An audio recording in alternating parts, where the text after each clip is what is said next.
So today in this video, we are continuing our discussion on parenting. And then today we're going to talk about parenting and then our finances. So stay tuned.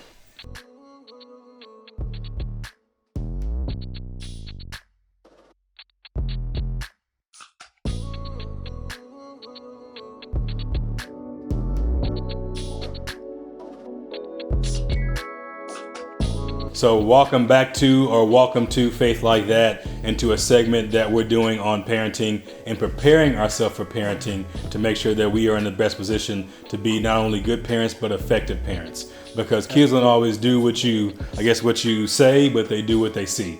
So we want to make sure that before we get into our strategies about how to parent effectively, that we're going to talk about some things that you need to be doing to make sure that you are set up to be an effective parent, and to show them and demonstrate and model for them the way they should live their life when they're an adult. So today on this video, we're talking about finances, and we're talking from the frame of the book again, The Standard for Black Parents by Kevin McNeil Jr. They did not pay me to talk about this book. I'm not a sponsor in any kind of way. It was just a great book that I read, and I think it's a great way to frame that kind of setting up your life to be an effective parent. So Absolutely. Today also we have a guest on the channel, Orrin Adams, a good friend of mine from way back. We go back. And he happens to be a financial expert and be interested in finances like myself. I call him an expert. I'm not going to say he's not some kind of industry giant or anything like that. Vaynerchuk, but somebody who does, who's very interested in finances and works with finances in his business or his kind of side hustle and what he does. So I wanted to have him on the channel today specifically as we talk through some of these things that kind of came up in the book. And I'm not going to read the whole book to you.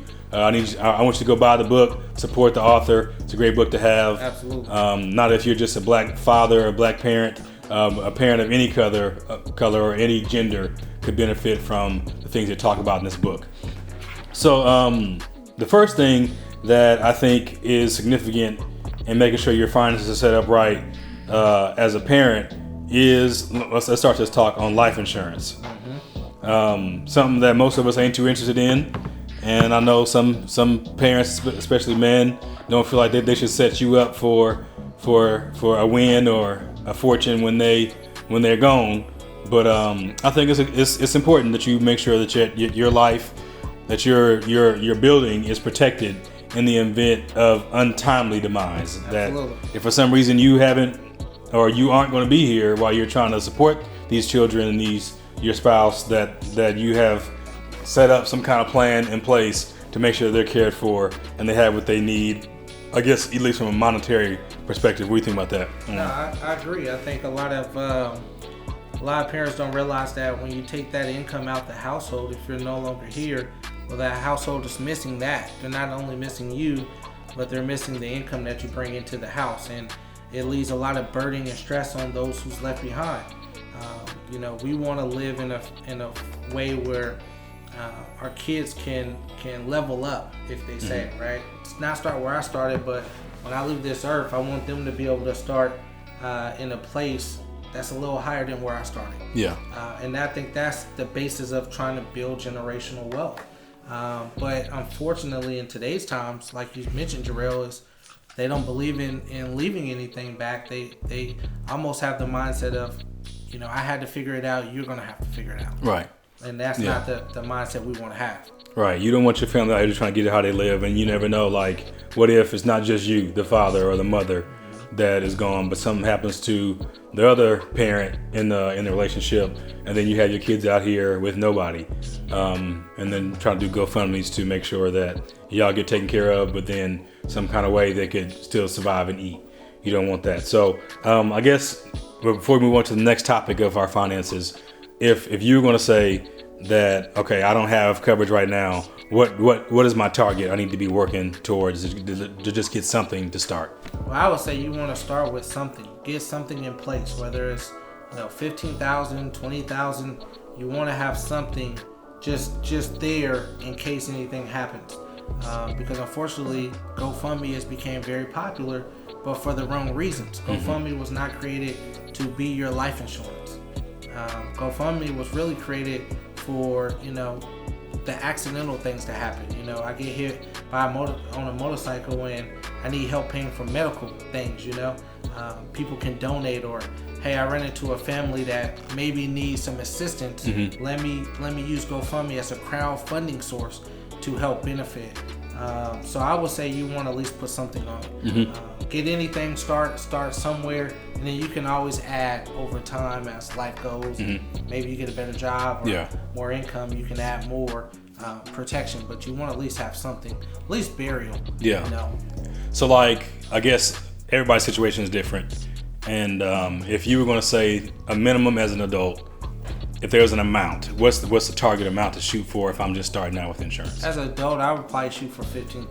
$15,000. Because the average funeral, I actually met with a young lady from back home, buried her son, I think she said over a year ago, and it cost about $14,000. Yeah. Unfortunately, so if you want to have a decent burial, I would definitely look at about $15,000. Cool. Okay, so and to kind of break this up before we move on, we're going to break this up into talking about like the setup like that, our life insurance. But then now let's talk about saving, how we need to save, and budgeting. But then move on to investing.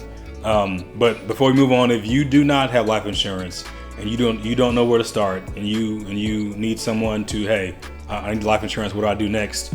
We do know people that can get you some life insurance.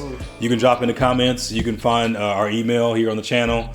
You can find us on Insta at Get Faith Like That. Hit us with a DM, and we can set you up with somebody who can get you that basic coverage, or at least get you what you need for your family, and have that conversation about what's a great price, and work something into your budget to have something. So okay, so we're talking about next with saving and budgeting. I think a good place to start is with our finances, to make sure we save every month. And there's I guess a system for how we save, for what goes to where, for what is investing, what is saving, what is to debt, what is my disposable income that I spend stuff on that I want to spend. And which is really important, because as they talk about in the book, most people don't get taught those things early in life, to say, okay, I'm going to save this much, I'm going to invest this much. This goes towards my debt. This is what I can spend, which is healthy, and I'm not guilty about what I spend or having to feel like I'm wasting my money.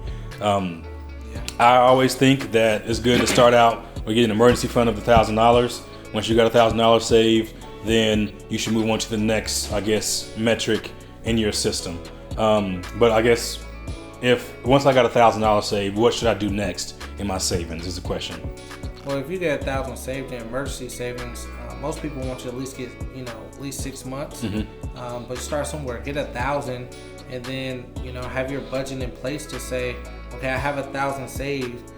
Maybe you don't go get 6 months worth. Maybe the timing isn't right, and maybe you need to help get out of debt to relieve more income.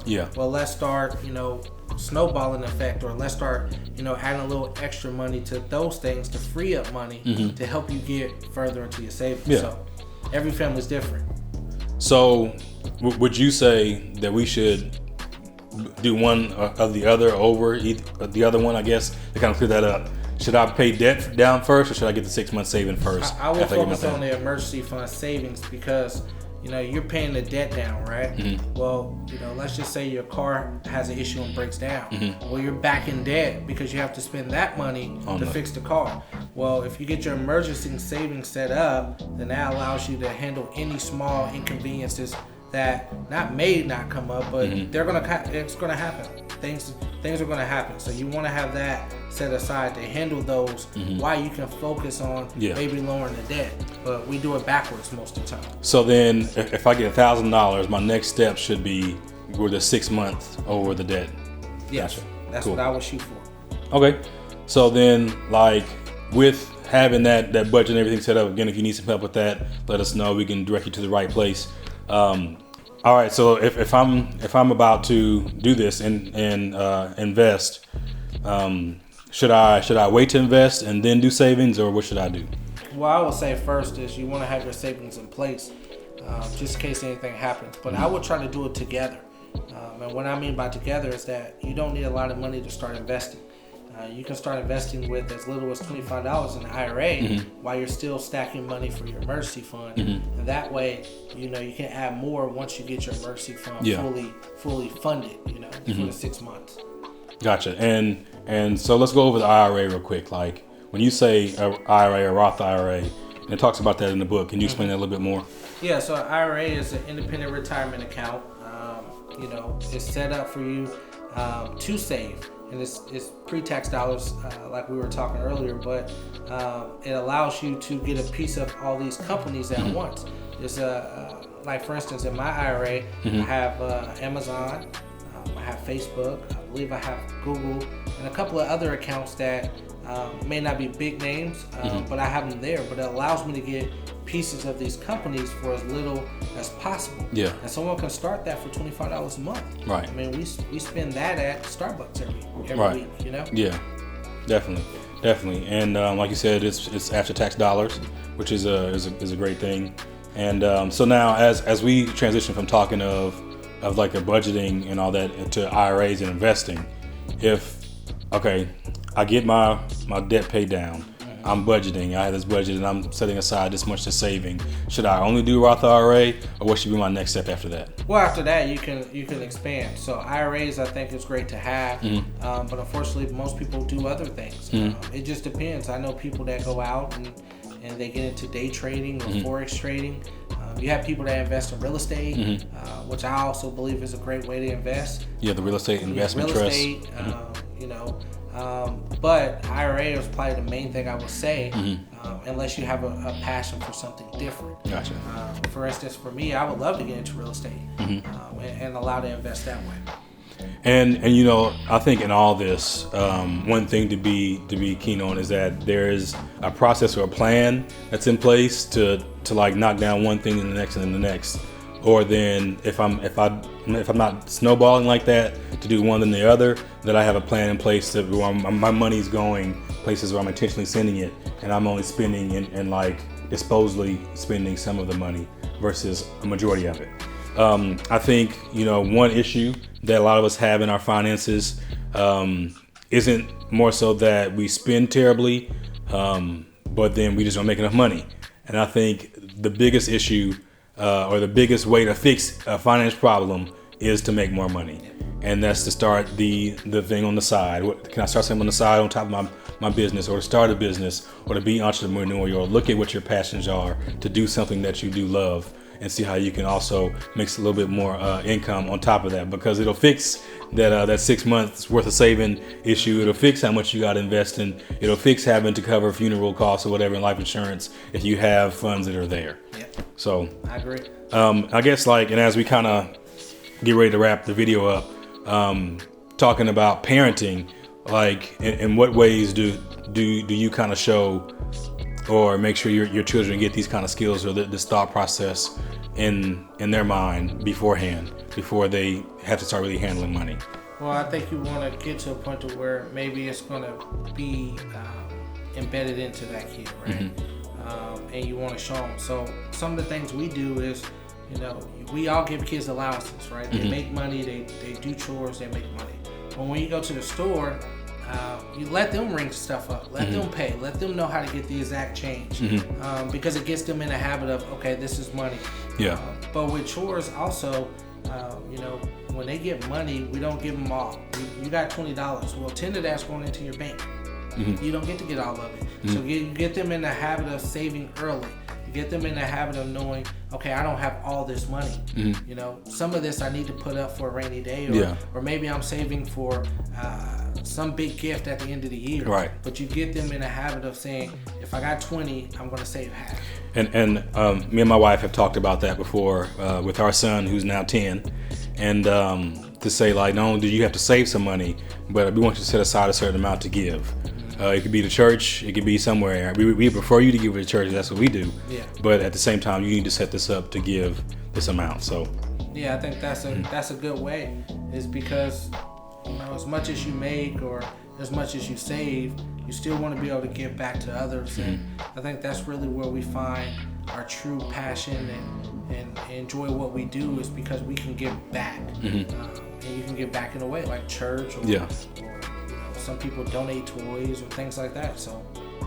Gotcha. Okay, so is there any other thing that you really just want to speak about? I guess in setting up your finances for good parenting and for just a good life for on your part, and sharing that with your kids. First I would probably say get the book, read the book, because it has a lot of things in it that aligns with, core values of the financial industry of, make sure you have a plan in place. Understand where your money's going. I think a lot of times in America, we don't really know where our money is going. Yeah. You don't know how much you're spending towards gas and groceries and snacks. And once you can figure out where your money's going, then you can allocate and tell where your money is going to go. Like you said, you start saying, okay, I'm gonna put this much to this much to that. Yeah. How much to groceries? How much? And then once you get on that plan, then it'll allow you to get the other things in place. So put a plan in place. Yeah. So thank you for spending time with us today. Again, go pick up the book if you have not read the book, A Standard for Black Parents or Black Fathers, A Blueprint to Building a Legacy. It's an outstanding book. Tune in for our next videos. We'll have some more on building yourself up to be a great parent, and then eventually parenting strategies will be coming your way as well. If you have not done so already, please subscribe to the channel. Hit that bell icon so you know when videos are coming out. If you're still here, I know you liked it. Hit that like button. Until next time, have faith, be safe, and we'll see you soon.